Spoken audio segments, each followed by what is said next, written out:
Note to self. You woke up. Guess it was a little after 3. You talked to God. You poured out your heart to Him again. And you let Him know you just don't understand what you need to do. You know He loves you. You know you heard Him yesterday morning. But you don't understand why you can't get a class started. Like, how simple is getting a class started for people? Like, how perfect does it need to be? Just put out that got a flyer to stop. This is it. Pay $155 and you're in. 3-week course, 3-month course that will get you to build your confidence up in God and yourself, to move toward bringing forth the vision. I don't understand that. And I think it's really that simple. I learned that God really is the orchestrator of everything. And that also means dysfunction. He took Jesus into the wilderness because he knew he had gave Jesus everything he needed to be successful. Job was tempted by the devil, but God gave the authority. That's the same thing. That's nothing different than leading him into the wilderness or letting the wilderness come get him. And I tell people, you're activated. God is the orchestra of everything. Whatever he puts in front of you, he knows that you can handle it. So as I sit here every morning, like, what is wrong with me? One, I know I am disorganized. I'll start a routine.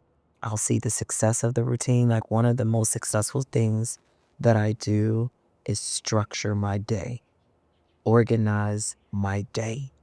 When my day is organized and I'm just checking off boxes, because I did that.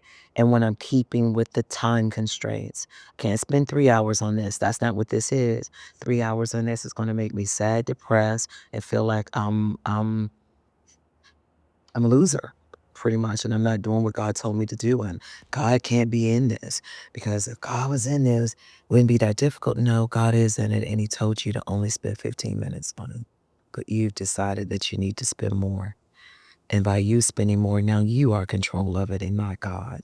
It's really that simple, Angela.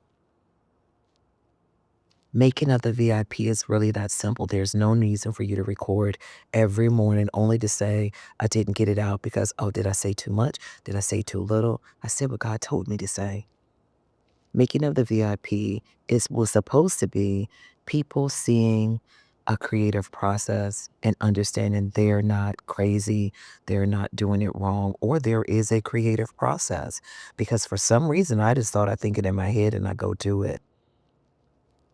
And just now, God had told me it's a pace to it, but I didn't really understand that. And He gave me a class on pace. I didn't do anything with it. And so since I'm not living in a pace, I don't remember a pace. And so that's why this has to be a lifestyle. Okay. And all the things that I go through, I know not to put my nasty mouth on it. I know to think of all things good, all things great. And I need to know that I'm trying to learn a lesson. And if God is tempting Jesus and Jesus is standing on the word, well, my first lesson should be every day I should drench myself in the word. Yes, I drench myself in processes and procedures that people have utilized, right, to get out. But I also need to baptize myself in the word of God. And the word of God is a living word. Look at your notes to yourself. What has He downloaded to you? Every day you should have a download journal, even if you call it an idea journal. But some things aren't ideas, some things are instructions. And so that's why I say you need to write notes to self and you need to have a data capture process. You need that with your career, you need that with your business, you need that with your kids. And not only do you need to capture the data, you need to store the data. And you need to know where you stored it, because I tell you, for the last 3 weeks, I had to change my password, but I now know it's connected to this class. And I now know why he says I have to do contingency and emergency, because even when you keep those good records, you need to make sure that the right person has access to them at the right time, especially when you're incapacitated and can't get to them. You might be in Florida and get an email that say you need something. You need to call somebody in DC and say, hey, go get that thing for me. And you need to have it organized to the point where you can just tell them where it's at and they go get it. Go move my car from the front of the house. The keys are in the top drawer in the kitchen. The code, because you should have an electronic code or some key system, is this dot dot dot. You go in here. Oh my God, I got an emergency call. Somebody had a car accident or ICE took them. Okay, let me go. First thing, where's the bank accounts? Where's the car keys? Where's the important papers? What do I need to start doing? And I know some people might say, oh, that's messed up. Somebody was in a hospital and the first thing they did was ask, heck yeah, I can't do nothing in the hospital. He's in the proper hands, the doctors. The doctors called me to tell me he was there. Let me take care of business and shut things down, because there are some wicked people in the world. And there is somebody who God has already orchestrated to see if I'm going to defend and protect what he's given me. Period. And if God didn't send them, you not doing it. You not taking care of it. You not handling what needs to be handled will allow somebody else to just tempt it, walk right in and take what they want. And then you'll be doing a defensive mechanism instead of a proactive, a preventive mechanism. Getting the things out, just get it out. If I know me saying I'm gonna send out a flyer to say I would be committed on a Saturday at 6 a.m. to 10 as a birthday gift to give business classes and this process, go ahead and be committed. It doesn't have to be every week. It doesn't have to be. It could just be this one thing. And if you really want to boost your government contracting skills or your contract skills, your business skills, then you'll be there. And I defeat the enemy. But I also need to understand that there's a thought process. I don't think as I think I should do this. No, and even you may hear me say it, and I'm going to correct myself because I don't think. I take the downloads that God has given me and say, this is my assignment. I didn't think of this. This was popped in my head. It was dawned on me. Downloading. And I write it down. Anyway, he told me to put structure, order, and boundary in place 5 years ago. It's been a long time, but I now know structure, order, and boundaries is just putting a process in place with the proper procedures that somebody else can take and help you with and get the job done. If it's washing dishes, it's we wash dishes after we eat. We sweep the floor. We take the sponge, we wet it, we put soap on it, one tap, and you monitor to make sure that person is learning how to do it and that they're doing it repetitive, and you're nurturing and nourishing them into doing it, even through their attitude, even through their disposition. That's why we want to start the kids early. Kids want to go in the kitchen, and it's when they realize it's a job. But if we let them and teach them early how to do it and not just let it be fun, because they can learn, y'all. Teach your kids their timetables at 2 years old. They can get it. Alex knew his up to 12 at 2. And then I stopped because I let somebody tell me, oh, I put too much pressure on him. I don't let people tell me that now. But if you get them at that age, they'll go ahead and they'll grow into it. And they'll see the world differently and they'll do differently in the world. If you don't, they're going to get what that don't gets them. They're going to become people who love watching TV, love having their phones, love sassing, love that. That's just who they're going to be. And they're going to grow to be those people. And we act like we don't know no better. And we see it all around us. And my kid getting some attitude now, y'all, I have to shut him all the way out. He bringing out Angie. But it's okay, because now I've become confident enough in myself, confident enough in my relationship with Jesus to know I got to shut that shit, and I said shit, down, all the way down. like a lion roar down, because that's how I feel about it. And that's why I'm recording these things. And it's now November 19th, and I said, I'm putting this one out.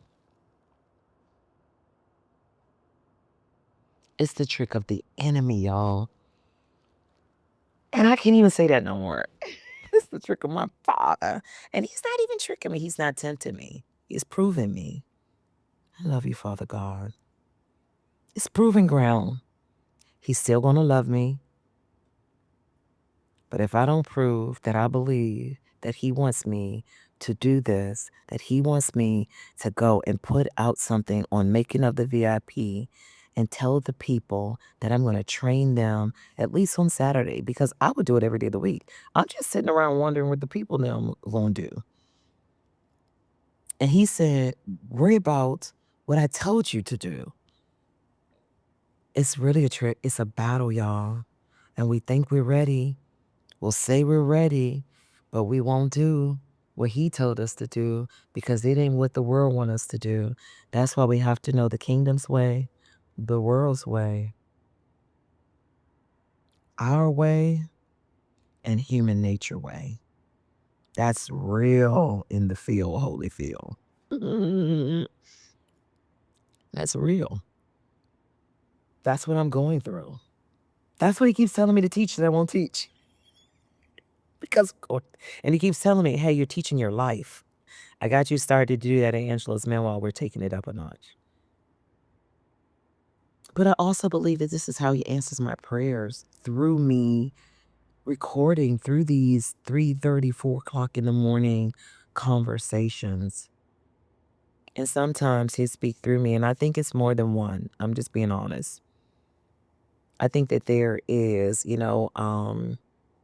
Napoleon Hill used to say his mastermind group, and he said, give this one. I now understand all he's saying. I knew it was something to it then, but I really know it now. And I do believe there's an Angie and an Angela, and Angie's going to take over. Angela made, it's like Inside Out. It's going to be my signature movie. And Inside Out is my signature movie because Joy, or Happy Chick, she kept fighting to push through, but anxiety did have her place in all those other places because they're signals. And they're just signals that we need to do something about it, but not necessarily in your head space, in your inner space. That wasn't me. You didn't even know that. And in your head space, right? That's where we hold our thoughts. That's where we hold our feelings, our memories, things that happen. Leave those things alone. Those are things that you, in your contaminated way, has created. You've used the gift that God is giving you to keep and meditate on his word. And you've now taken that and put your stuff, stored your stuff. So you got to declutter. You got to clean out that stuff. That's what declutter is. That's what making room means. That's why you don't have room enough to bear the blessing. That's why it becomes a burden. Can you imagine connecting God with the word burden? But churches do it all the time. That's why we need to have a vocabulary school. We need to talk about the vocabulary that is out there, and we need to not talk about the power behind that and the power of us having a life and death in our tongue. So if nothing else, why do we want to speak death over our lives? So we're going to give new terms to words and use some existing words that just are better. We're gonna change our way of seeing it. We live in a world, a dimension that has us seeing life this way, but we're not comfortable with seeing it this way because we see somebody else over there see it that way, and I like how they live. I want to go over there and see it that way too, but I have to see it in my head first. I have to know the processes to live in that place. And then I have to build myself up inwardly, my mind, my body, my soul. I don't say soul, my personality, my character, my behavior. I live in the Garden of Eden. I don't see anybody with their pants hanging down. I don't smell weed smoke. I don't hear loud noise. And I see beauty all around me. I don't see trash. I just don't. It's not here. And when we can tell when visitors come in because it'll be a trash in the parking lot because I live on a resort thingy. It's trash in the parking lot. You don't expect misbehavior here. I'm talking to a grown up who grew here, and he's just like his boy Israel, who was born. There was nothing to do here. And yet God set me right in the middle with these good old folks, and I won't get him a vision class. Can you imagine that? These are my walking papers he giving me, y'all. And your creative process is your walking papers too. And if you're living in your creative process, you already know that. And if you are a creator, let me teach you the business side. If God is giving you something to create, whether it's food, whatever it is, that's your purpose here. That was the only reason why he created Adam and Eve, was to go through this world that he had created and name something, do something, enjoy something, love something, and just build it up. That's our only mandate. But we've been programmed differently. And he said to me, and this is another reason why I haven't done this yet, because I now am understanding, Angela, just because this is coming out now doesn't mean you can't also put it at the beginning. You could just make that the standard. God said everybody has a vision that they need to bring forth in this earth, and they don't know how. And that's my job. And then I'm like, I'm a woman for the job, but I ain't did it yet. Now, he told me that about 3 months, like I want to say 3 years ago. I might be exaggerating. Maybe it was last year. Maybe the end of 23 now. That's what it was. And I'm just getting to a place where there's no better place than now that he's set up to see. Yes, he told me I was going to do a school back then. Yes, I would take the kids out and tell the kids things. Yes, I dipped and dabbed in it, right? And I need to see it that way instead of I didn't do anything for 20 years. Yes, I did. I opened up a homeschool. I've been homeschooling my kid for 2 years, right? And I don't think I'm doing a great job of it because I haven't put the structure, order, and boundaries to run it like an organization. But if you ever talk to him, you'll be like, "Dang, you different. Your mom's done a great job for you." So we can't keep putting our bad words or bad thoughts or that's why I don't want to do memories. I want you to wake up the next day and live it the way you want to live it. You're gonna write a note to yourself before you go to bed. And then you're going to give a process to yourself to look at the note that you wrote yourself the night before and move on it. And make sure you carve out time to speak to God every day, to assess your mood every day, to pay attention to what you're saying out of your mouth, to pay attention to how you're moving and how you're showing up, but to also learn how you want to move and how you want to show up. I know I want to be a class act. I know I want to be the best of the best. I want to be the cream of the crop. I want to be the sugar in the coffee. I want to be the rub on your back. I want to be great. And just the fact that I just said I want to be means I don't believe that I am. And it's I am great that's going to get me there. So that means the only way I believe that I'm great, I have to go to trust school. And I have to trust that I can say to God, I don't know what I'm doing. And I honestly believe that you orchestrated this because you want me to tell the people, I don't know what I'm. You know I would. Yeah. And so I'm telling the people I ain't great. I'm gonna tell them today. I am great. And I'm great because you live in me. And when I humble myself, lean down my shoulders, take my deep breath, and blow out till I can settle myself. It's when I be still. It's when I know without a shadow of a doubt that my God will supply my every need according to his riches and glory in Christ Jesus. And if I'm tested, he will let me know the outcome, just like the teachers do. And they always give a pop test, don't they? We're made in His image. We only know to do what we know to do. And there's nothing new under the sun. We just keep reinventing it. So if I get a pop test that I didn't pass, I'm always going to have a proving ground. Tomorrow He's going to give me another test.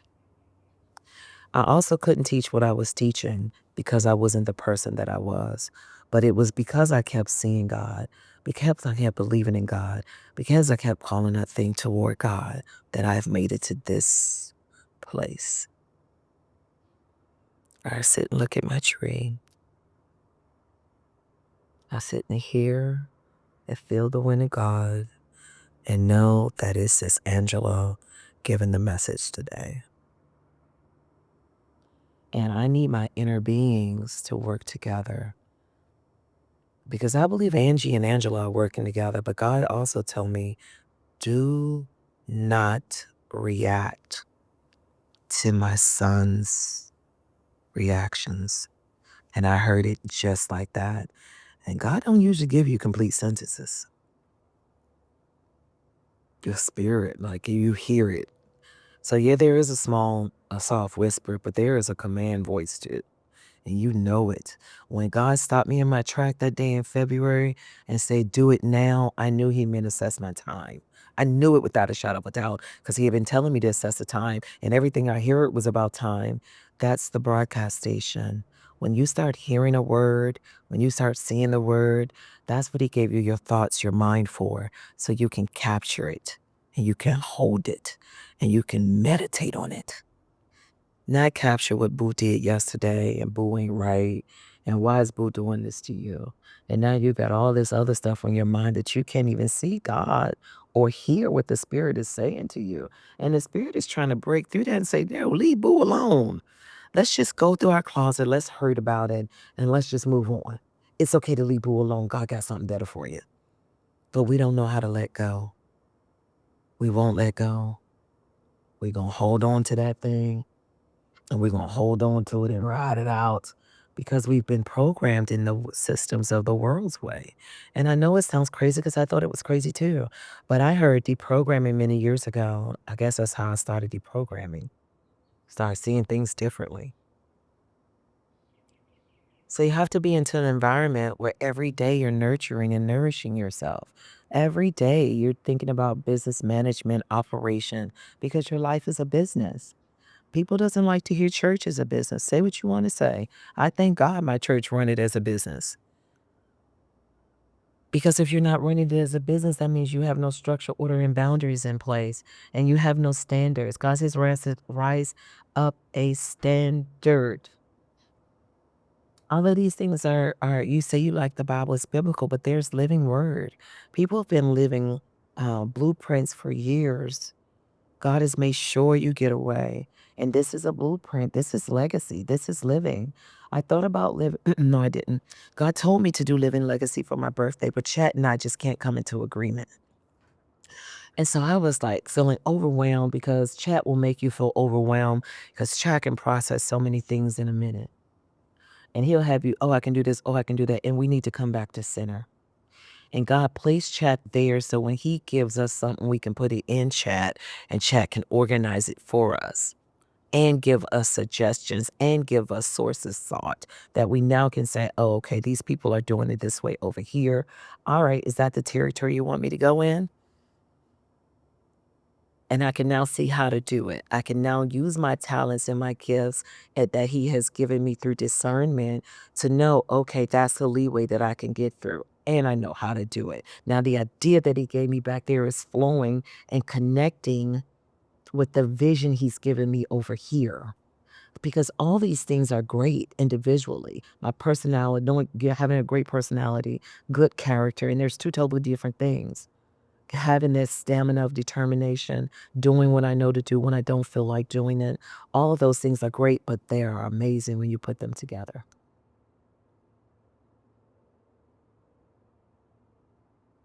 And all of this is making of the vision, right? Because He is giving you the vision in bits and pieces. And He's saying, okay, let me see if you'll move on this one thing I gave you. Will you move? And so in my home, I'm literally practicing and not realizing it. And he made me realize it yesterday. I was going to do Living Legacy because I want you to have a contingency plan. I want you to be prepared for emergencies. That's one thing. That's the world's way. And you need that. That's godly principle way as well. But what he really wanted me to show you is when we take time out to pass down knowledge, to transfer wisdom, that's living legacy. When I teach my son how to make the bed and why he needs to make the bed and why he has to bathe, why he has to put on deodorant, why he has to put on perfume, why he has to iron his shirt, why he has to sweep his floor, more so than arguing with him to do it and then putting a structure in place to make sure it can be done, is living legacy. Because I'm living in what I want my legacy to be. This is my kid. My father says, train up a child in the way that he should go, and they won't depart from it. And that doesn't mean just because we see them doing some crazy stuff that we didn't train them right, because God has a part in that too. And he will activate them, and none of us know what he wants them to be. None of us. And we can say what we want to say. But we can say because he grew this person in this heritage, in this lineage, this is what he wants them to be in. And he has something in this that he wants them to bring forward because that's just known in the Bible in the generation. Even Cain, kids grew up to kill other people, but they also became the first of many. Cain was the first one to kill somebody that we know anyway. In the inner realm, we knew that they were killing people from the outer realm because Cain didn't want to go out there with them. He said they was going to kill him. So we knew that that was here on the earth, right? We knew that. And so we have to also know that there's a Judas. And sometimes, guys, I'm hearing God say now nurture and nourish. That's what I meant. These people. I say about my kid, but I have to be nurtured too. So that's why he put me here so I can get built up. That's why he incubates us. That's why he makes people leave. If God has already shown you that something's not going to work, leave it alone. Go ahead and sacrifice it to him, or he's going to make you sacrifice it to him. He's going to stir that thing up to see if you recognize this, it can't go. If it can go, it's going to stay. That's what they mean by if it has to go, it has to go. If it's here to stay, it could stay. It could stay. And what God is showing me and my friction is what needs to leave in order for it to be the way that I want it to be. That's what he shows in me. This is what you're not doing. And if you cannot do what I need you to do, if you keep doing this, and I keep thinking doing is getting something out. And he's like, girl, I got that. I'm trying to create this other part of you, the girl who would get up and go to the bathroom and not sit at the computer all day, the girl that would get up and nourish my body because I'm hungry and not tell me I gotta wait till I finish this piece that you ain't even gonna get out because I don't even want you to get it out. I told you to practice putting the structure in place to get it out because that's what he told me. Because I wasn't practicing my CapCut, my Canva, my speeching, my scripting. I was just thinking that I've arrived and I just record. And I still think that. He's just giving it to me now, like, girl, stop it. I'm just trying to get you in a rhythm. I'm just trying to get you in the flow. I'm just trying to build this relationship, right? I'm just trying to get us to do some stuff together. Let's see how we work. Let's see if there's some kinks that we can work out, and that's people. We don't think that we need to work out kinks. No, whoever you're working at, well, you need to know that everything is not going to be prim and proper the first time out the gate, but we can build on it. We can build on nurturing and growing ourselves. That's what nurture and nourish does. It provides growth. You grow. And the growth process means that you're gonna have to be at a dark space to get and to focus, to get germinated. And you need to be around people who understand that. But go-getters do. That's why people don't get mad at me when I don't call them and they just call me and say, "Hey, can you do this for me?" And if I like them, I'd be like, "Yeah, I can do that for you. Hey, can you do this for me?" Because that's what I'm expecting them to do. But in my world's way of being this little ratchet girl that I grew up to be and seeing hate, attaching myself to hate because I was hate in the workplace, I would say, "Oh, I don't want to talk to nobody about what I got." But that's not true. The only reason why I got it is to give it out. Or I don't want to help anybody who hurt me. But they wouldn't have hurt me if I was living on kingdom principles. They weren't supposed to be my friend anyway. They were supposed to be an acquaintance that God will one day use to fulfill something that He has for us. They were supposed to be in affiliation. We were supposed to know what they're doing, know their personality, know how to deal with them, because they, at least if we know that they are givers to us. And so we need to structure that as well. Structure, order, and boundaries go wide. It's in everything. I know the first thing I told people is you have to have a vision for anything. So if you're coming in my class, we got to do vision. We got to learn envisioning, and we got to do scripting. Even in my business class, you got to spend some time on that. You got to spend some time on nurturing and nourishing yourself in the scriptures and your purpose in every single class, because I need you to believe this is just a process. You got it. The fact that you even want it, that desire means it's yours. God has activated you. And as long as you show up and beat through everything that's going to stop you from coming here or opening the book, you'll make it through. I'm warning you, these are the rules of engagement. This is how you pass this class. I'm going to give you something 7 days a week. It's going to be real simple. And the hardest thing that you're going to be able to do is stop what you're doing and start doing it. And I need you to be still and know that. But I'm going to give it to you, and I'm going to encourage you to. And you're going to get sick of me if you're not in the right mind space. So when you start getting irritated and don't want to do this, and why this person calling me and ducking me, just know you're in misalignment. And the enemy has gotten into the soil, and you are either being tested, and this is proving ground. What you about to do? You gonna stay here, or you gonna keep going back, coming back over here until you exercise that muscle of, you know what? I'm gonna keep it moving. You're gonna get a test today. Don't worry about that term backsliding. Vocabulary classes say we ain't in the world. And we're not in the Christian doctrine that has been given in contamination. Because the truth is, God will test you. And if you have not been nurtured and nourished enough to can show yourself approved, you're gonna fail the test. And you just need to go back and practice. That's why he says it's called practice on purpose. So I'm going to start practicing and doing this thing and exercising this thing a little at a time every day. That's why I give you something 7 days a week. I'm just reinforcing it and just giving it to you to see it a different way, right? I'm putting the structure, order, and boundaries in place for you to learn it. We're going to do it this way today. It's Monday, right? We're going to call it Meditation Monday. These are the words that we're going to take. We're going to hit this playlist today. That's what this is. We're going to meditate on the process. We're going to meditate on our purpose. We're going to see what word God, the ideas that God give us out of it. Right? How we're quieted in noise today. What's the process? Right? Who we going to stay away from today? We got to sacrifice somebody today. Today is sacrificial. Sacrificing the lamb. We got to put something on the altar every day. What's on the altar today? I would suggest you assess your mood when you first wake up. And I've been worrying about putting this out, so it's on the altar today. My daddy said, baby girl, you ain't supposed to worry about not a thing. So the fact that you worrying about this means it ain't for me, boo-boo. It's a test. What you gonna do? Do you believe that I supply your every need?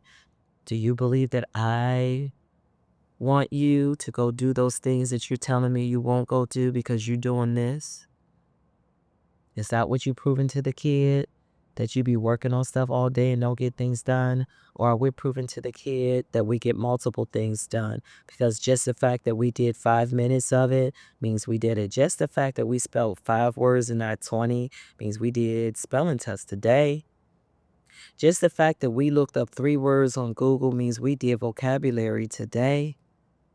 It's a rhythm, it's a flow, and I need you to see it that way, guys. We have to start from foundation because God is telling us It's in the foundation that you get rooted in the process and the procedures and the principles and the rules of engagements, in the doing, in the being, in the I am, not the becoming. I'm a CEO right now, and I have to start building the CEO. It's in the startup. The day that you say, I'm going to do it, you launched your campaign, period. And you were activated, and the Holy Spirit has been trying to get that thing to you and get you to see that thing and get you to live in that thing. That's all he's getting me to do now. That's what they mean, remembrance. Yes, I wrote it 20 years ago. And yes, I started putting things in place, but I had all this other clutter. It was then that I decided all kids need to know soft skills. They need to know how to communicate. They need to know how to write a memo. They need to know business lingo because they're coming into the business place that schools need to talk to business people and ask business people what they're looking for in kids because we need to know, I mean, or not even kids, in graduating business people. And if you're not in a business, you can't tell me what that is. You don't know. Just because you got a job teaching, you don't know. The only thing you can tell me is about their personalities and their behavior, and you better have that in place. I have to tell you what your character gonna be like every day and your person. I want to tell you your hindrances. I'm gonna tell you what this is the hindrance gonna look like, and this is what success looks like today. You figure it out. You have to do the assessment. You gotta stop and say, am I doing this or this today? Okay, what am I gonna do now? Can I shift? That's a everyday process. Can I shift or do I need to pivot? Do I just need to cut them off today? Because that's what cutting off happens in one day. It's been building up, but the cutoff happens like, ugh. And it's okay to cut people off, and it's okay not to tell them you cut them off. I didn't know that, and I didn't like that, but it's okay to do that because now you're proving your father over the people. And when your father wants you to prove something, he really wants it immediate, but he gives you a pace. Like, hey, I done told you. Now I'm gonna keep showing you every day because this can't go. So if you're gonna prove that you want this, you gotta let that go. And letting go, I believe, was the hardest thing for me because I didn't understand letting go. I thought I was supposed to be attached to the things that I have forever. And so I'm even deprogramming and decluttering that, guys. I'm decluttering and deprogramming, getting up and go get my nails done. And that's easy for somebody, right? But I can do these books. They can't. So we all have our thing that we have to bring forth. So when I look at Keisha Core, I think it's Core, that's how she say it. She reminds me I'm beautiful. And all I gotta do is take time out and do these things. That's her role model for me. And I like everything about her. She is a cutie. She is a class act in that genre, and I like it. She makes me smile. Stormy makes me smile too. Stormy gives me auntie. Now Keisha give me young auntie vibes. Like I would like for Keisha to be an auntie to my kids, right? Stormy give me mom vibes. Sit your behind down. Let me tell you something. Vibes. And she gonna tell you the truth. She gonna talk to you right. And she gonna nurture you, but she gonna nurture you in this way. And she gonna make sure you get to that expected end. And you gonna be crying, been slobbing, and you gonna be hugging her up, and you gonna be happy that she getting you there. Unless you're ungrateful, then you'll go back and tell everybody, oh, she's this, that, and the other. Stormy be you, boo, but she's confident in being her. Keisha is confident in being her and don't care what you think. But we got some Christians.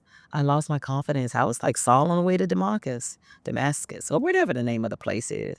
Like, what the heck? But I know God wants me to be confident. And so now he's saying, I've broken you down. I've incubated you. I've developed you. Now you're living in fear because I've made it very clear what you're supposed to do. and I give it to you every day to do. Now, I'm going to give you the lessons just like I give those preachers, just like I give that furniture store that now is seeing an eye on some different furniture because somebody asked me for that furniture and I need him to get it and bring it in. I'm going to deliver that. I've already got that in you. I know what I need you to bring forward. I just need you to do it in the way that I want you to do it. And now he gave me Matthew and said, study it. I didn't do it, but it was Sunday. I said, okay, I'm gonna do it because I did 3, that's 4. Okay, I got you. Let me go do the rest. And it said that the word had to be delivered the exact way God said it must be delivered. Oops. All right, guys. I think, Imma end this because this is 40 minutes I've been talking? Alright, Imma learn how to put this in CapCut and break it down because I wanna put the word out, and maybe this is the audiobook. Maybe I can put it in an audiobook called Making of the VIP, the raw truth of manifestation and how vision and intentionality and purposeful practice is made. You have to make the vision, you have to make the intentionality, and you have to make the purpose.